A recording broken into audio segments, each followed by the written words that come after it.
Welcome to Teach Smarter AI, your go-to channel for tips, tools, and strategies to make your teaching life easier and more impactful. On this channel, we help educators save time, reduce burnout, and teach smarter with the power of AI.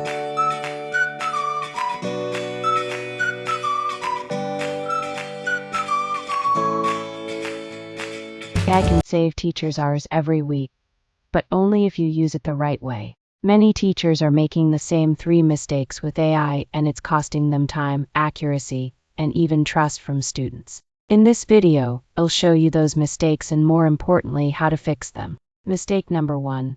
Copying AI responses word for word. Teachers sometimes paste an AI-generated lesson plan or feedback without reviewing it. But here's the truth: AI isn't perfect. It can miss context, curriculum standards, or even give outdated information. Here is the fix. Treat AI like a teaching assistant. Always edit, personalize, and adapt the content for your students' needs. Mistake number 2. Asking bad prompts. If you just type, "Write me a lesson plan," we'll get generic results. AI works best when you give it clear instructions, grade level, subject, time limit, and learning objectives. Here is the fix. Use detailed prompts. For example, create a 30-minute grade 5 science lesson on the water cycle with activities and comprehension questions. You'll be amazed at the difference. Mistake number 3. Relying on AI for everything. Some teachers lean so heavily on AI that their unique teaching voice disappears. Students can tell when something feels too robotic.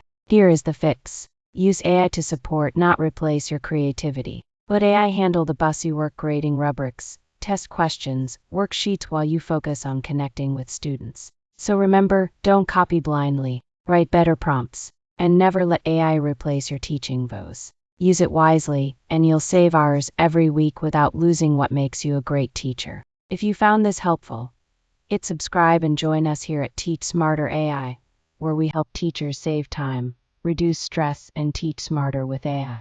See you in the next video.